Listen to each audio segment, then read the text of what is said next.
Video, hopefully quick today. This is video number 2 for me. Hope my voice holds out. Try to keep it 30 minutes or less, ideally. Just want to teach some tricks of the trade, kind of things that might help you improve your odds of success with short-term trades or swing trades, short-term, medium-term investments. That's pretty much my strategy. It's considered a swing trade where you're trying to time the long-term or mid-term bottoms and tops, and you're just trying to take your profit, get in, get out, hold it for X amount of time, and then get out with your money. Now you're going to have to pay more capital gains tax that way, but that prevents you from giving all your profits back also. If you learn how to time it a little better than most people, I think it's a smart way to invest. Obviously, the man I've learned from recently, 61 years experience, that's the way he trades commodities. Now, commodities are a little more volatile than most stocks, so that's probably why he trades them that way. So I was gonna. There's two little cheater tricks or insider tricks of the trade that most people don't know about. There's a thing, and I didn't know about it probably till maybe a year ago. Didn't really know how to use it. I was playing around with it a lot. It's called the Commitment of Trader Report. Okay, it's on the cmegroup.com. So you type that in on your window up here. You go to this page, and the only way I could find it is come over here, this hour, search deal here, and then type in, click it right up here in the search column. Type in COT. It's going to bring up your tool, Commitment of Traders. Okay, left click that. That's going to take you to your page that you want to be. You bookmark this page if you can. Save that somewhere in your toolbar. I've got it saved up here under COT, BTC. By default, I think it goes to natural gas, so it doesn't go to where you save it for some reason. And you always have to rechange it to, recalibrate it. So this is a weekly report that comes out from the government. They post it to the public knowledge, on Friday afternoon at 3:30 Eastern time, so that you can utilize this if you have access to it. Now, I have seen it take 30-40 minutes to update the website past 3:30 Eastern time, so most time you can't use the data to buy anything or trade on Friday unless you're trading after hours. So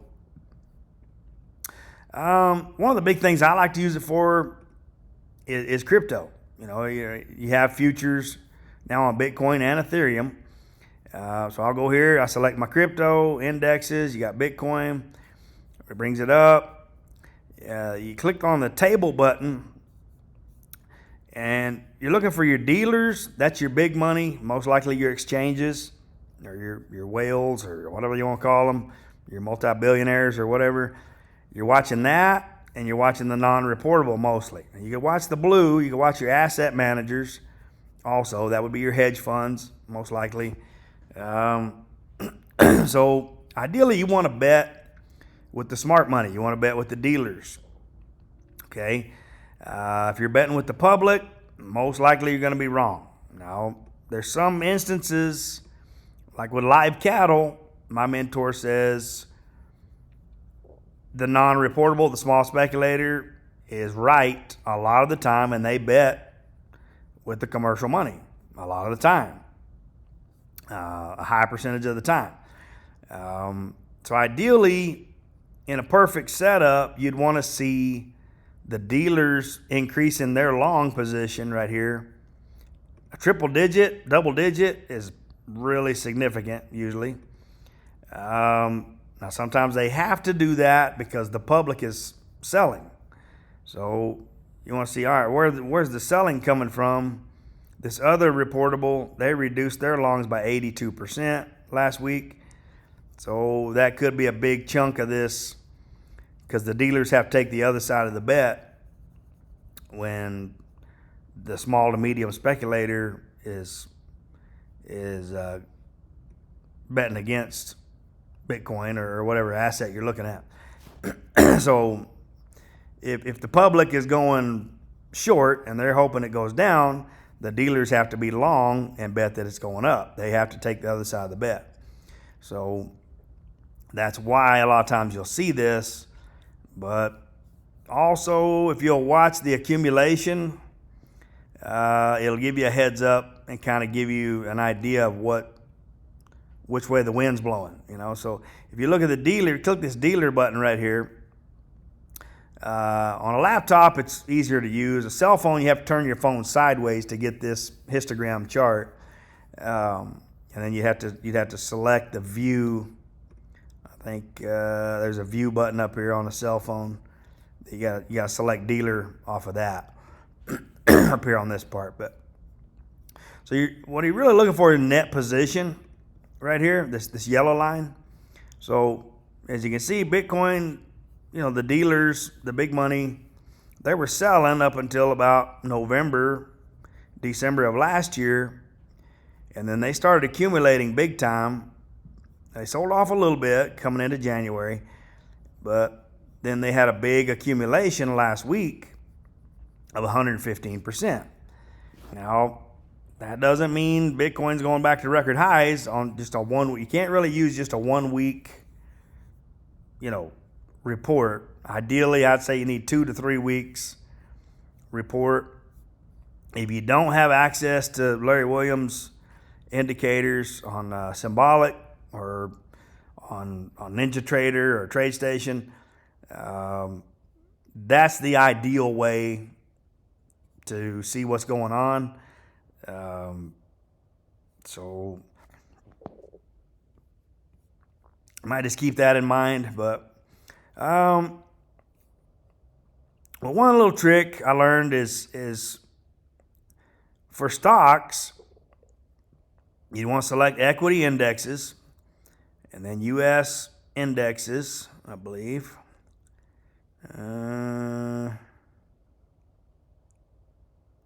Let's see, U.S. indexes, no. U.S. here, and then go to Russell, or not Russell, Dow, E-mini Dow. The YM is the ticker on the futures. So you want to see what the dealers are doing, the big money, what they're doing on the Dow Jones mini futures. And as of about last week, they started accumulating the last 2 weeks, really. You can see their net position is going up. They're reducing their short position. That's this red bar. They're reducing that. They're increasing their long exposure. So most likely, the Dow Jones is probably going to go up. Stock market's going to go up. You look at it on the table, make sure it confirms that. You want to see your open interest go up, ideally. It actually went down. So that could be because the dealers are reducing their short sell position by 12.5%. So that would reduce open interest by 12.5%. You look at your other big players. You had other reportable 54% minus. They're getting out of their long position. The public over here, non-reportable, they're increasing their short sell position 9%. So they're betting against the Dow Jones. They're short selling it. So there again, your dealer has to be long. And most likely your dealer's going to be right and your public's going to be wrong. So just keep that in mind. You want to bet with the dealer the majority of the time. Unless you're on live cattle, then you can bet with the public and the dealer or the producer. In commodities, they call it a producer. So say you go to energy, crude, you go to oil.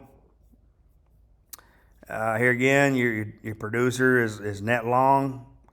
They're long 502,000 contracts. They're short 357,000.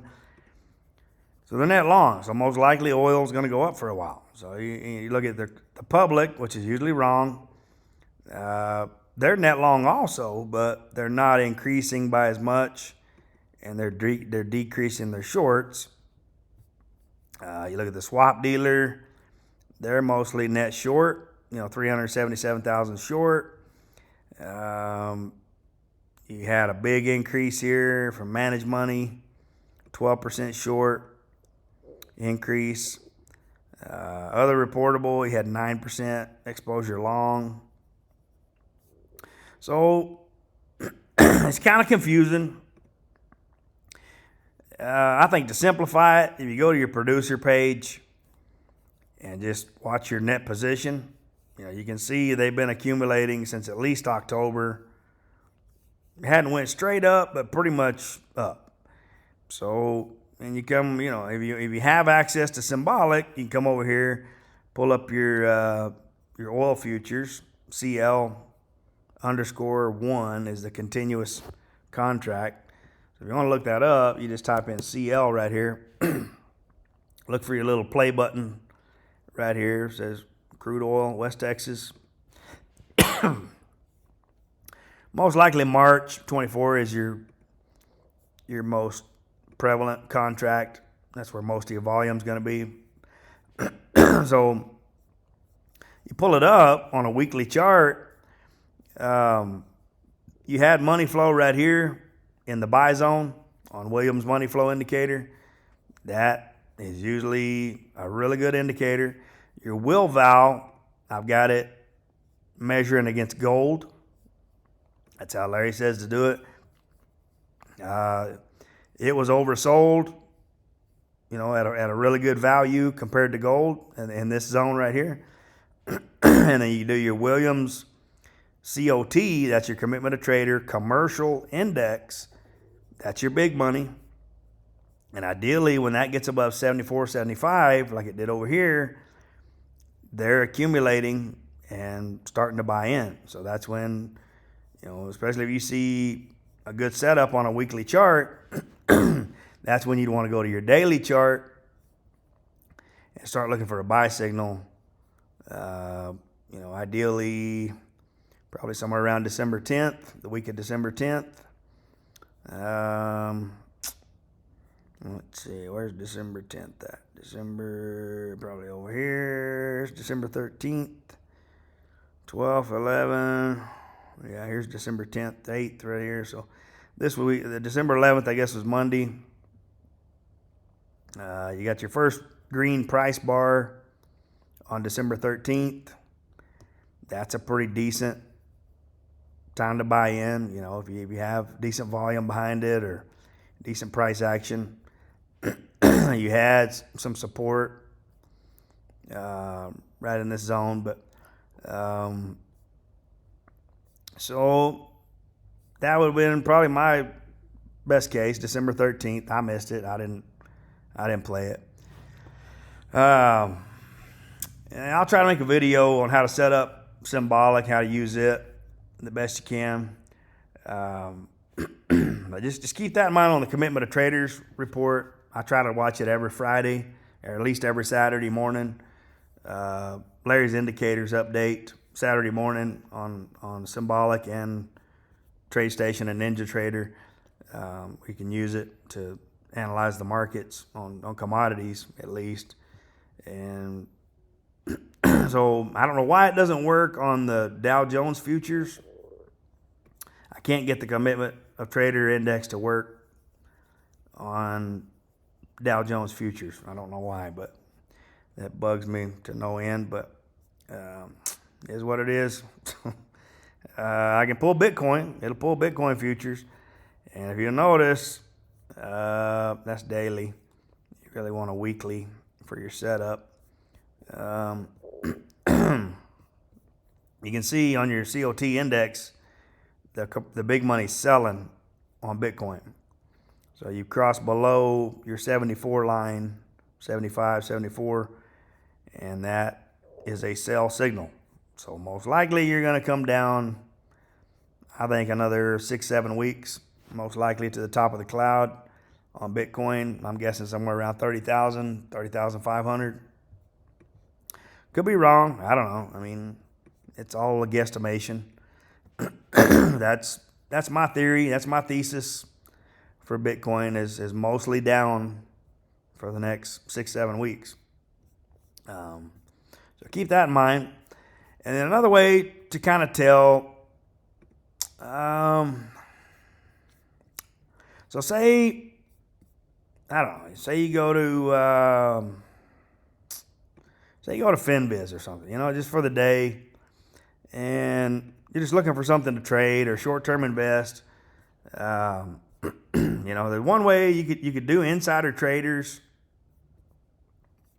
If you can find a CEO or somebody over here buying, most of the time they're going to know something that nobody else knows. So, I don't know. I mean, I haven't tested this strategy out a whole lot. You'd want a pretty significant size. This tallow, I don't know what it is. It's beat up a little bit. You can pull it up on a chart. Decent P&E. I like at least 20 or below, maybe 40 or below on a tech company. What do? This oil and gas. Well, we know the big money is betting that oil's going up short term, so anything oil and gas would probably do pretty good. You got quick ratios, not great, so they may have high debt. Ideally, you want that to be 1.0 or better. You got a forward P&E, that's good. This is really important to have. I think below 40 is a decent forward P&E. I'd like them to pay a dividend. They're on the Russell.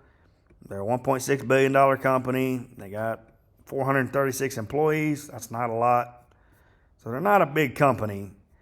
You can scroll all the way to the bottom and read up and see what, so mostly United States, Gulf of Mexico. They were incorporated 2012 out of Houston, Texas. You can read some of their news events, see what they got going on. I would pay real close attention when they report earnings. November 6th, after market close. So they've already reported. You look on a chart, anywhere around November 6th. Where does it say the date on this thing? That's November 8th right here. November 7th, November 6th. So, yeah, you had a massive gap down on the earnings. So they had bad earnings. Earnings per quarter, 100% drop in earnings. Sales, pretty weak. The past 5 years was decent, but earnings per share estimate this year is minus 82%. That's not great. Look at Helmerich and Payne. I think it's HP.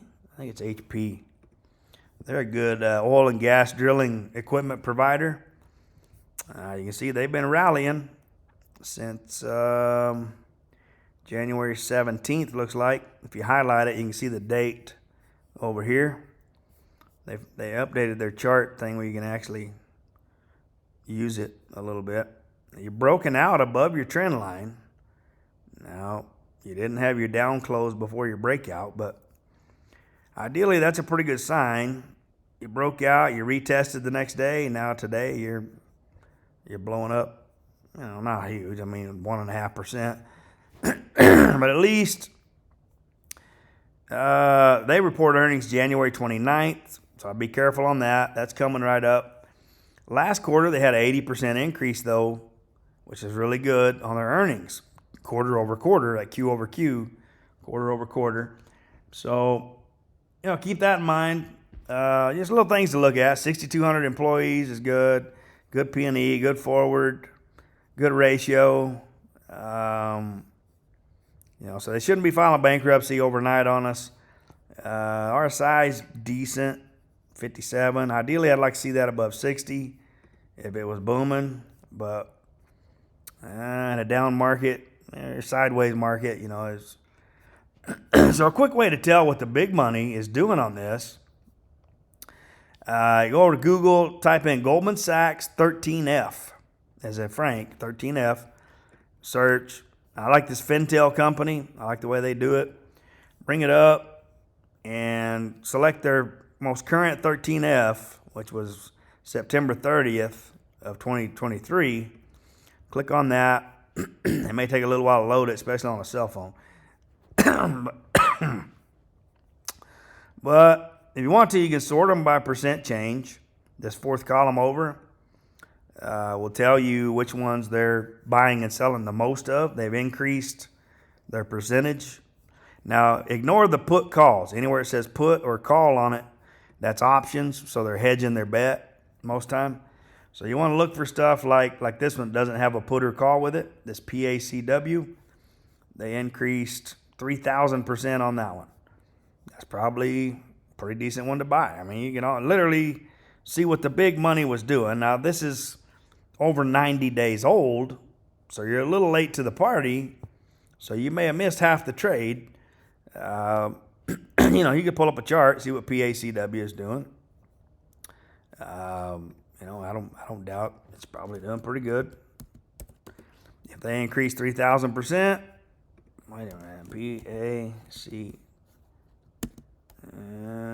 PACW, and they may be private. I don't know. They won't let me pull it up. So anyway, let's search HP, see what they did with HP.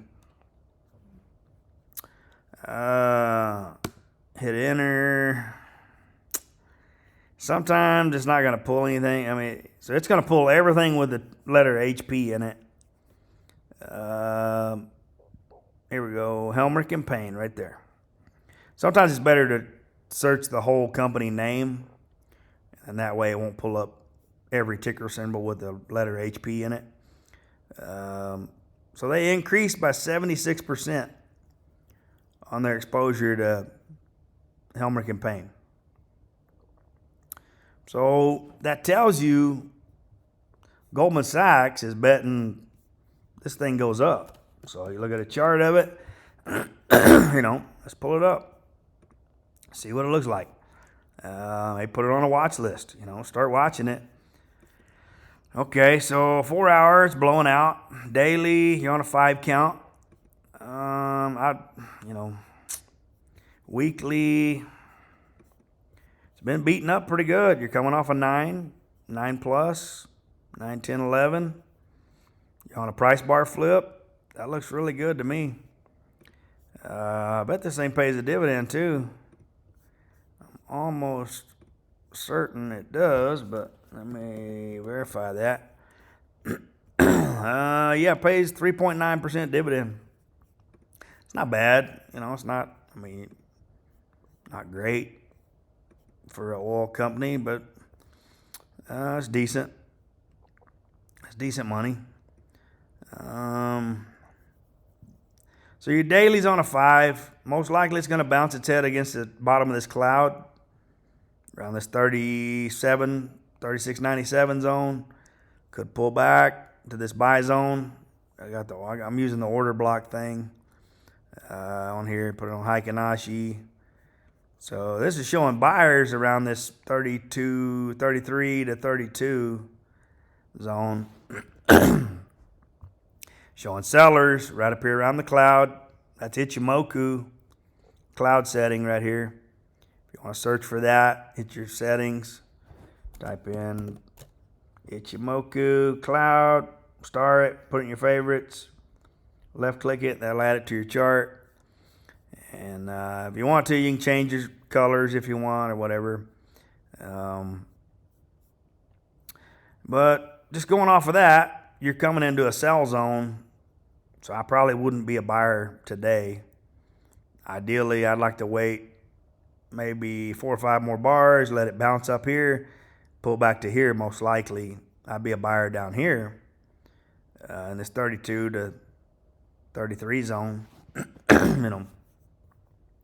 Might even put you a line on it and put an alert on it. So throw a buy zone in here, throw a buy zone in there. You can throw an alert on it. I'd say crossing down once per bar. That's a day alert. So I'd start looking on a 4-hour chart once I got my daily alert. 4-hour buy-ins, what I call it. Create. Now this thing's going to alert me possibly next week. If the price action dips down to this zone right here, I'm going to get an alert saying, hey, you need to start watching this thing. So did I get that on the top one or did I get it on the bottom? I don't know. Edit. Yeah, okay. That's the top one. Yeah, sometimes it looks like that's confusing. So, but there again, on the Heikin-Ashi setting, if you type in this order block finder, bright is what it's called, and you put it on a Heikin-Ashi candlestick setting, you'll have to click this unless you've got it favorited.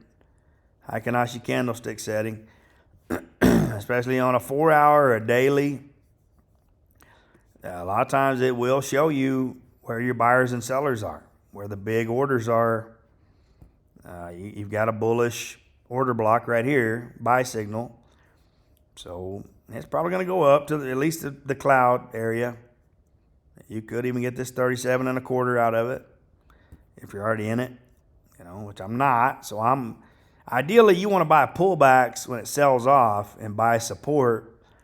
You don't want to be a buyer up here because then if it pulls back, then you're underwater for could be a week, 2 weeks, and you really don't want to be that guy. You want to be buying close to the bottom where you're in the profit on day 1, day 2, and then you don't have to sweat bullets all night hoping that this thing reverses. So that's what I try to do is time my entry and exits to where I don't have to be wrong for very long. Ideally, you want to be in profit your first day. Ideally, that's a perfect world. Now you got to be pretty good at it. You'd have to come down to your 4-hour chart. I've got a rule of thumb that if I don't have at least a 7, 8, 9 coming down, I don't like to buy it. Okay, so you put it on Heikin-Ashi if you want to.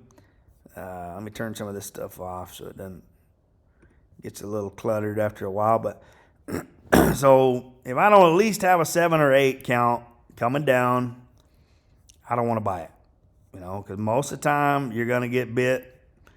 You're buying a small, it could rally a little brief 1 to 4 bar and then just keep going down. So you got to watch that. See, like right here, you had a perfect instance where you made it to a 6 bar. It rallied 3 or 4 bars, went back down another 9, 10 bars. Actually even 14, 15 bars, and then sideways. It went down some more.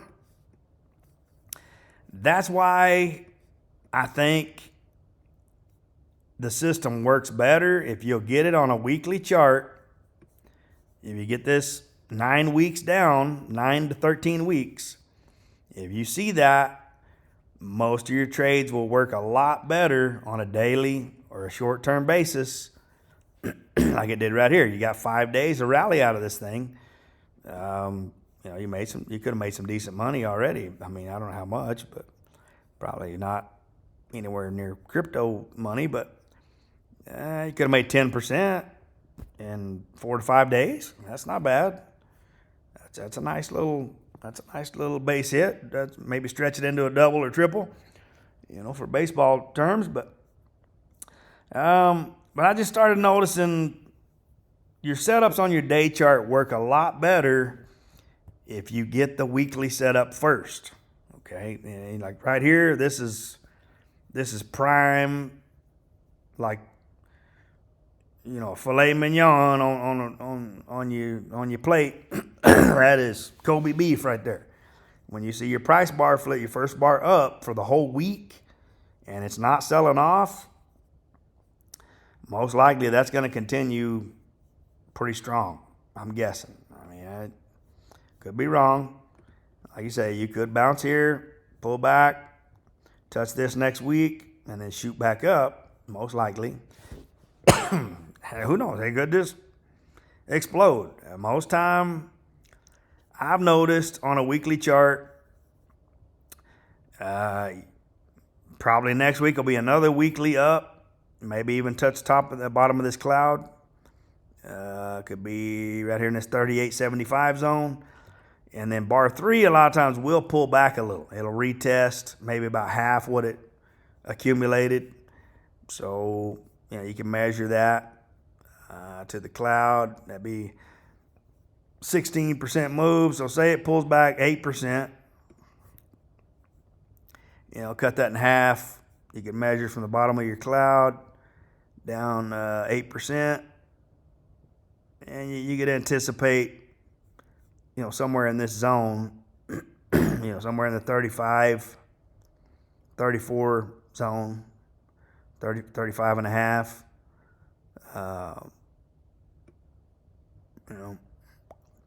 It's hard to get it exact. I think you can go to your settings, hit the coordinates. No, maybe not. Anyway, you got to play with it and get pretty close. That's what I would expect, somewhere around this 35 to 36 zone. Pull back on week 3. Could be wrong, but a lot of times you'll see that. I mean, it'll make a liar out of you sometimes, but like right here, bar 3 went up. It went up it actually went down, didn't it? It went up. It went down 0.55%, so 0.5%. Not huge, but it did go down a little. It retraced. It made a higher high, and then it pulled back week 4, and then week 5 it took on off and went up, completed your 9 count on your TD sequential. So ideally, you want to see your 9 bar close above bar 6 on any time frame. If you don't get that, a lot of times you'll get a 1 to 4 bar correction, and then you'll continue what they call a continuation on the uptrend. So say this stopped out on your 7 or 8 bar and then pull back, you get 1 to 4 bars down, and it's going to usually continue to the upside. So that's one way you can tell theoretically if something you're investing in is going to continue to the upside. I always wondered how people knew that, and that's one way. It's not 100% accurate, but it's pretty close. I mean, it's about as good as you can get for a crystal ball. If you want, you could pull. If you have access to Larry's tools, you could pull a what he calls a Williams.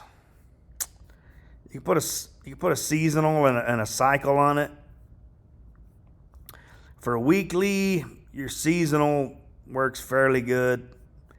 This is going to give you a guesstimation of what it could do in the future. So he can push this forward 66 candlesticks. So that's 66 weeks into the future. Now that blows my mind that he can do this. So seasonality, you're in a strong time frame of the year, at least until February 25th for this stock. Okay, and then after that, your odds of going down dramatically increase until probably about September, middle of September. So now if you want a shorter time frame, you go to a day chart and you pull up Williams cycle. This is really like a crystal ball kind of stuff. I mean, he's doing it to a daily. It's a daily chart. This here, your cycle is saying should go up theoretically until January 31st. Then you get like 1 day down, and then it should continue up mostly until February 6th. You get a little pullback till February 8th, and then you get another little rally till February 12th. So if you were trying to do a swing trade, you want to look for like a week, 2-week time frame in here, or you could look for a 90-day period. Sometimes you get it, sometimes you don't.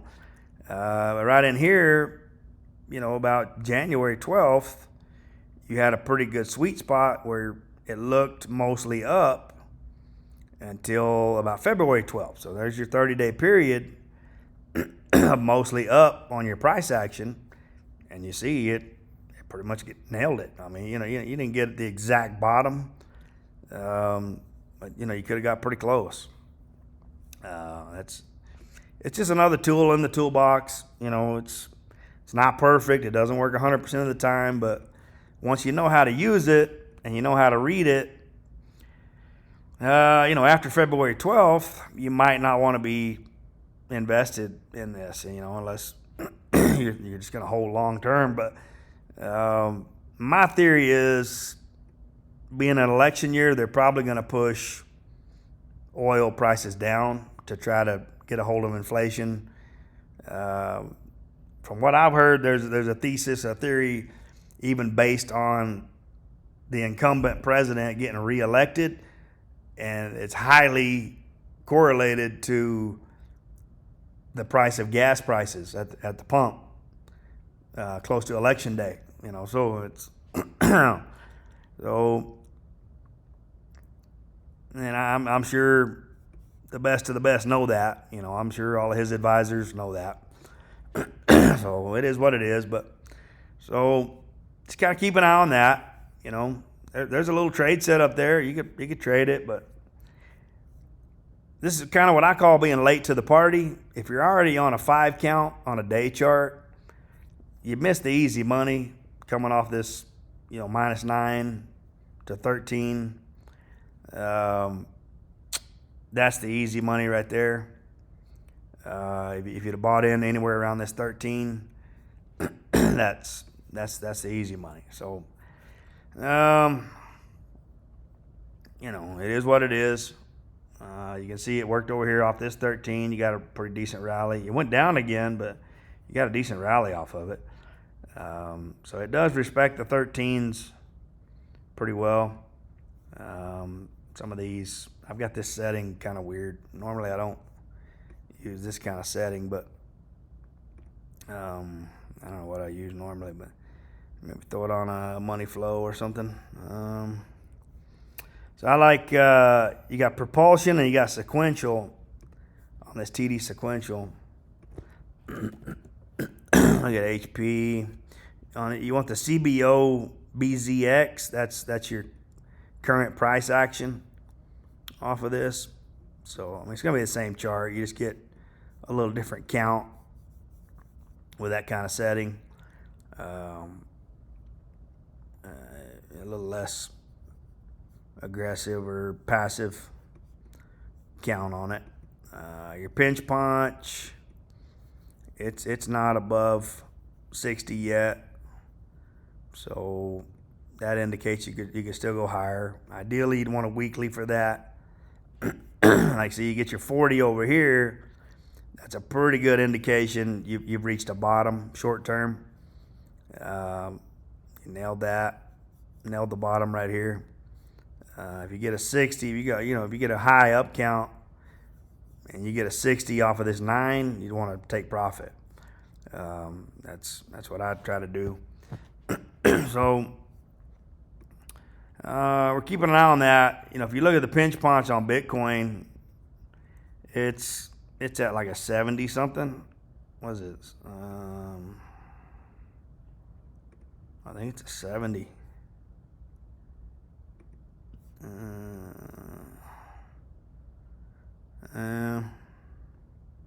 61 at the high, I guess. Is that right? Yeah, 68 at the high. I've seen that be as high as 70 to 80 on Bitcoin, but I think that's calling a short-term top. You know, you had a toppish candle. Pretty sure Bitcoin's coming down for a while. Just off of that alone is enough for me to that. And then when you see the commercial money selling, that's enough for me to, you know, hit the ditch for a while. I mean, theoretically, you want to wait until that reverses and you start seeing the commercial money accumulating again. If you pull the Williams COT commercial on that, like you see over here, they were accumulating, starting to come up. That's what you want to see, ideally. Right in here was a good time. You know, they were highly oversold, and they started accumulating. And you see what the price action did, just shot up. The last 90 days been almost straight up. So anyway, we'll keep this video relatively short, and hopefully this helps you. Might keep you out of trouble. And I guess just, you know, post some comments. If you have any questions or whatever on it, put it in the comments below. I'll try to answer as much as I can. And hopefully it helps you. Catch y'all later.